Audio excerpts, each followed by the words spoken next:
Hey, this is Dave Holtkamp here in White Rock, New Mexico, nearby Los Alamos, and wanted to do a instrument review with video of my brand new Keith Coleman mandolin. So I wanted to give a shout out to Keith for doing a really great job on this instrument, and to give a little sample of kind of what this instrument sounds like and sort of what my thoughts on it in case any of y'all out there are thinking about buying a mandolin.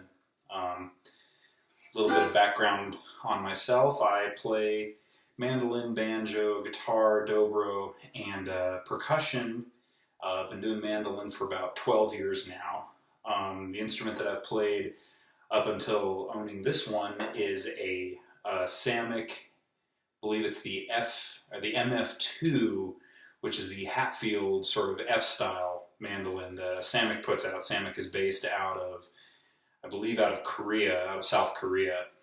So it's an Asian-made instrument, but it's a really well-made Asian instrument. I've loved that mandolin for many years, and I plan on still playing with it. It's a great bluegrass guitar, but that's sort of the comparison that I use for this particular instrument. This one is a three-point mandolin. You can see the 3 points here, here, and then here on the bottom, with a oval sound hole instead of the F sound holes that usually go on the sides, you know, on the top and bottom here on the body.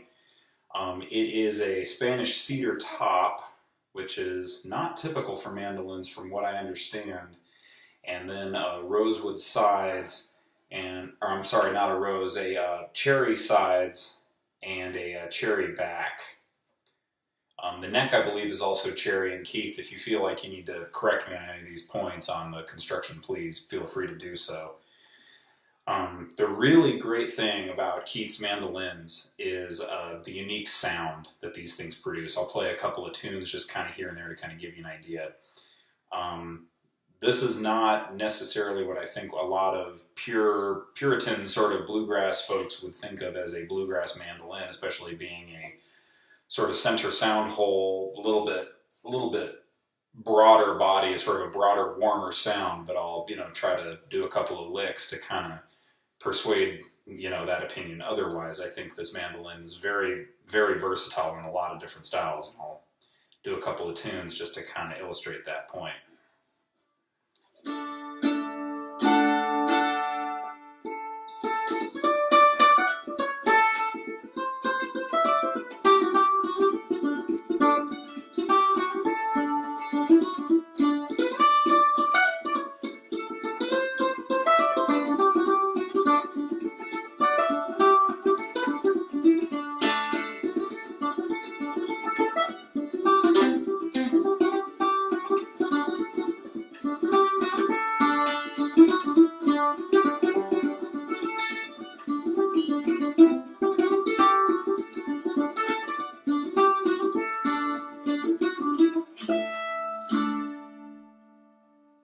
So sort of on a cross-picking standard, because the action is so low on the strings here, it makes cross-picking really wonderful for doing these sort of, back and forths if you're doing this.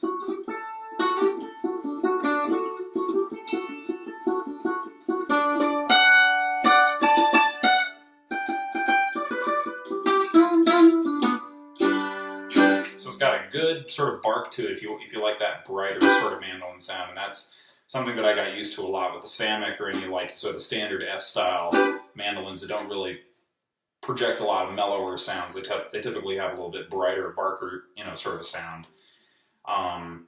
This one in particular, what's really neat about it, what I talked to Keith about doing was something that could do a little bit more versatile, sort of either jazz or sort of blues, sort of things like that, where you could really move up the neck in case you needed some of these notes. I'm a big David Grisman fan, so I'm a big fan of dog music, if any of y'all are familiar with that sort of thing. So a lot of sort of off, not your typical mandolin music necessarily. And I'll sort of demonstrate what makes this particular mandolin really helpful for doing that kind of stuff. I'll play a couple of David Grisman tunes.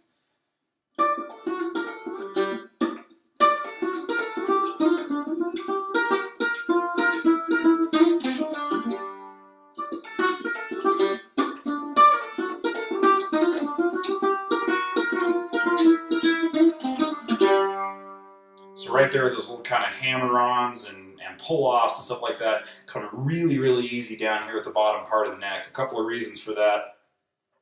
One is the action. Two is actually the design on the neck here. There's a little bit of a spine going. You can kind of tell right about here, where in those lower areas you can really just kind of let it sit right on the sort of butt of your hand right there, and really let the fingers sort of, you know, fly where you need them to go, especially in those lower frets. The Samick was really hard to do that because it had kind of more of a rounder neck, but having this sort of flat edge right here makes it really easy to be able to just let the thing rest in your hand, and your hands are just free to do whatever they need to do.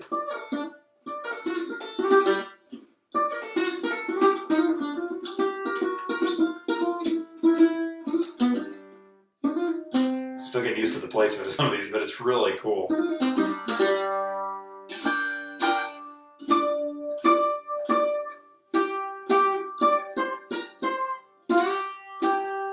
So in these sorts of things where you have, like, you know, an octave sort of notes going on between two different sets of strings, you can get a really nice tight tone on all those. I may need to do a sort of a minor thought here. I may need to do a little bit of action adjustment on the lower strings where I'm sort of getting a little more buzz, not a huge amount of buzz, but kind of open it up a little bit might actually do really well.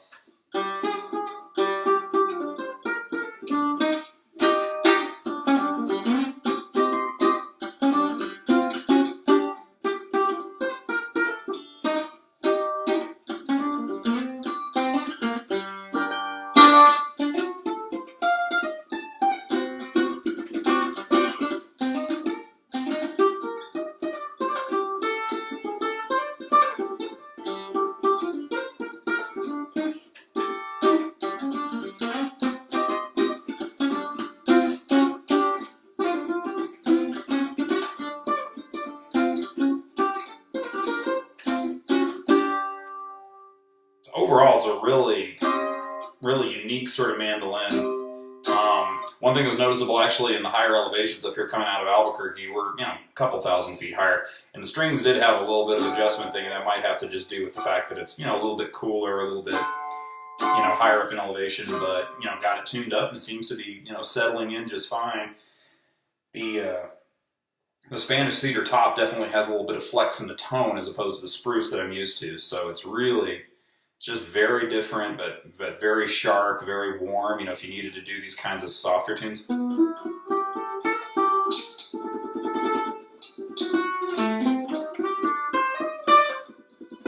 just has a nice, warm tone that an F style typically hasn't done for at least me. So this is a really special mandolin. So I have to give total credit to Keith for his amazing work. Thank you for collaborating with me. And if anybody is interested in doing a custom mandolin, definitely check out Keith Coleman Luthier's website, both on the web and on Facebook. All right, thanks a lot, Keith.